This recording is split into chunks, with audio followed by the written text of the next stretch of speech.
पण बी शंकरानंद हे जे होते हे विद्यार्थी असल्यापासून राजगडामध्ये राहत होते.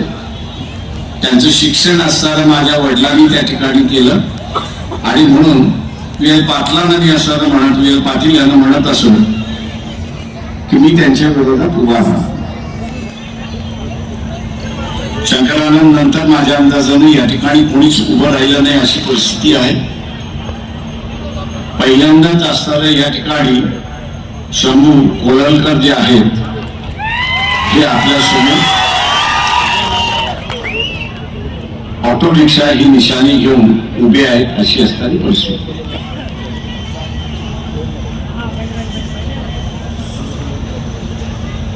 मी असं म्हणेन, मैं ऐसा कहूंगा कि कांग्रेस पार्टी की ओर से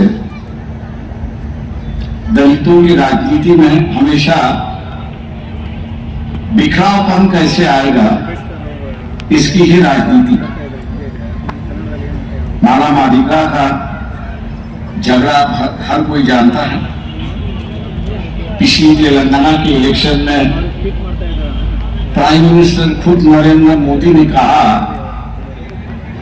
कि मादिगा की जो मांग है, मादिगा समाज की जो मांग है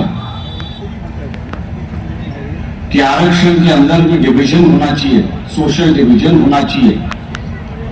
प्राइम मिनिस्टर ने बात करने के बाद भी इलेक्शन आ गया है, पार्लियामेंट चुनाव आ गया है, लेकिन इस मादिगा की मांग को उन्होंने मंजूर नहीं. मैं ये मान के चलता हूं, चाहे वो महाराष्ट्र हो, चाहे वो कर्नाटक हो, चाहे वो तेलंगाना हो, चाहे वो आंध्रा हो, जिस तरह से माला समाज का परिवर्तन हुआ है,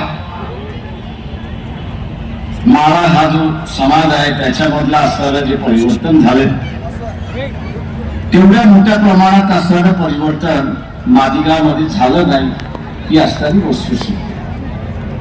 हा सामाजिक प्रश्न आहे. पण इथल्या मादिगा समाजाला असणारं सांगू इच्छितो की ज्या तऱ्हेने काँग्रेसने एवढी वर्ष तुमचा वापर केला, जिस तरह कांग्रेस ने मादिगा समाज का जो है इतने सालों इस्तेमाल किया और हर बार कहते रहे कि हम डिवीजन करेंगे, हम अलग से आपको आरक्षण देंगे, लेकिन 70 साल होने के बाद भी उन्होंने कुछ कदम नहीं उठाए. ऐसी एक परिस्थिति आज भी बीजेपी की ओर से भी वही बातें चल रही है. मैं मादिगा समाज से पूछना चाहता हूं कि आप कितने दिन गुमराह के रास्ते पर चले, कितने वक्त आप अपने आप को गुमराह करते रहोगे. जब तक आप सही रास्ते पे नहीं आओगे तब तक आपकी जो डिमांड है, आपकी जो मांग है वो पूरी नहीं हो सकती है. आप इसको जानकारी लीजिए. ये अंबेडकरी विचारधारा ही है. आंबेडकरवाद हाच आहे की जो इथल्या असणाऱ्या सर्व वर्गाला न्याय देऊ शकतो हे असताना लक्षात घ्या. सर्व वर्गाला न्याय देऊ शकतो अशी असणारी परिस्थिती आहे. आणि म्हणून या निवडणुकीमध्ये मी असणारा मादिगा समाजाला असणारं आव्हान करतोय की आपण काँग्रेस पक्षाचा त्याग करा, काँग्रेस पक्षाला सोडा आणि अपक्ष उमेदवार शंभूजी आहेत की ज्यांची निशाणी ऑटो रिक्षा आहे त्यांना निवडून द्या आणि आपला प्रश्न हा पार्लमेंटमध्ये मांडल्याशिवाय राहणार नाही. आपला प्रश्न मांडल्याशिवाय राहणार नाही हे लक्षात घ्या. हे जे थोडा झोडा असं जे राजकारण चाललेलं आहे, थोडा झोडा असं जे राजकारण चाललेलं आहे,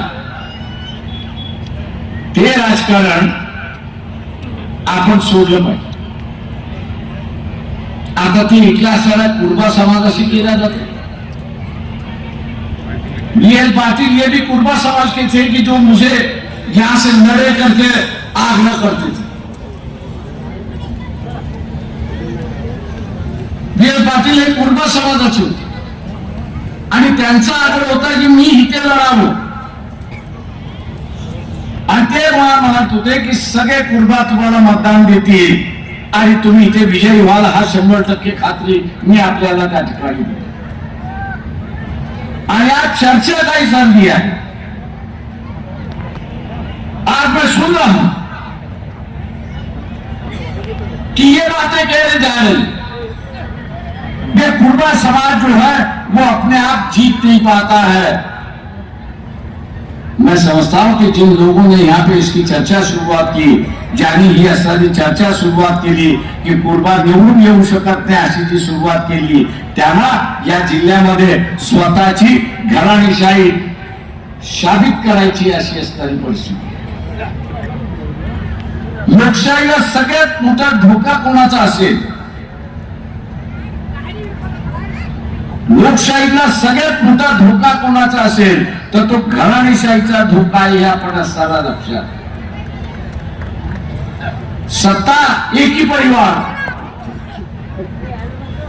एकाच परिवारामध्ये सत्ता, मग ती काँग्रेसच्या बाजूने असो किंवा बीजेपीच्या बाजूने असो, फरक काय पडतोय?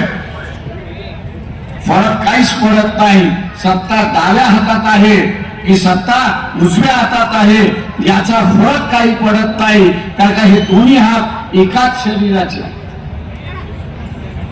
हे दोन्ही हात एकाच शरीराचे आहेत. म्हणजे सत्ता एकाच माणसाकडे अशी असताना परिस्थिती एकाच कुटुंबाकडे आहे. इलेक्शन मध्ये तुम्हाला झुंजवल्या जातं. इलेक्शन मध्ये